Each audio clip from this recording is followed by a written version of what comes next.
फटाफट से उठी और तैयार हुई और आज जल्दी से निकल ली हूँ तैयार होने के बाद। लेकिन ठंडी ठंडी हवा और बहुत ठंडी हवा ने आज इतना परेशान करके रखा कि अपने आप को लपेटना ही पड़ा और कवर करना पड़ा ताकि ये हवा मुझे टच ना कर पाए।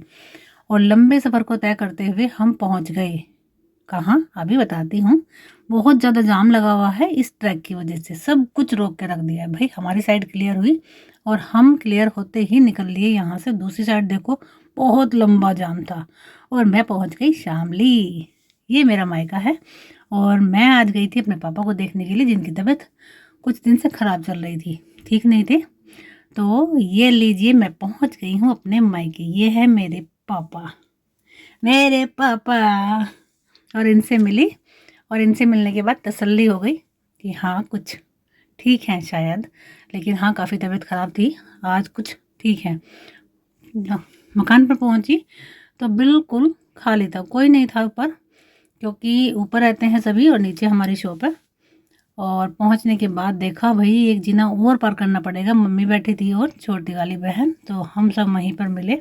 खूब सारे गप्पे सप्पे, खूब सारी बातें, खाना नाश्ता। और इन सब चीज़ों को देखकर यहाँ आ पहुँचे थे कुछ बंदर भी, लेकिन भाई ने डंडे की नोक पर उनको भगाया और हमने मिलकर खूब खाना खाया और नाश्ता किया और खूब सारी की बातें। और बहुत सारी देर यानी कि 2 ढाई 3 घंटे तक हम बैठे थे, बात करते रहे, पता ही नहीं लगा कब टाइम चला गया हमारा।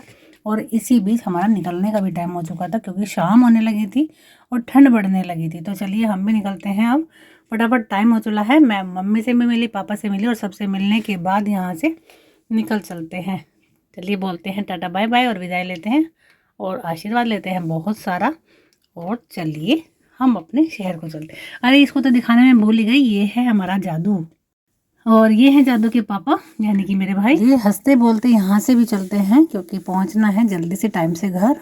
और यहाँ भीड़ भाड़ के एरिया को चीरते हुए पहुँच गए हाईवे पर। फिर वहीं से हमारी सर्दी वाली प्रॉब्लम और यहाँ फिर से अपने आप को कवर किया और निकल लिए।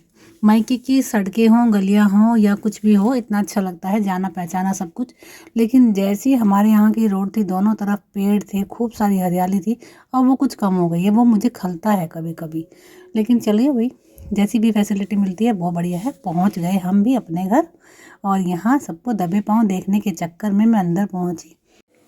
तो कुछ कर रहे थे भाई काम और कुछ कर रहे थे आराम। ये काम वाली लड़की में हाँ है हाय करो, क्योंकि ये है इशू, इसको तो आप जानते ही हो।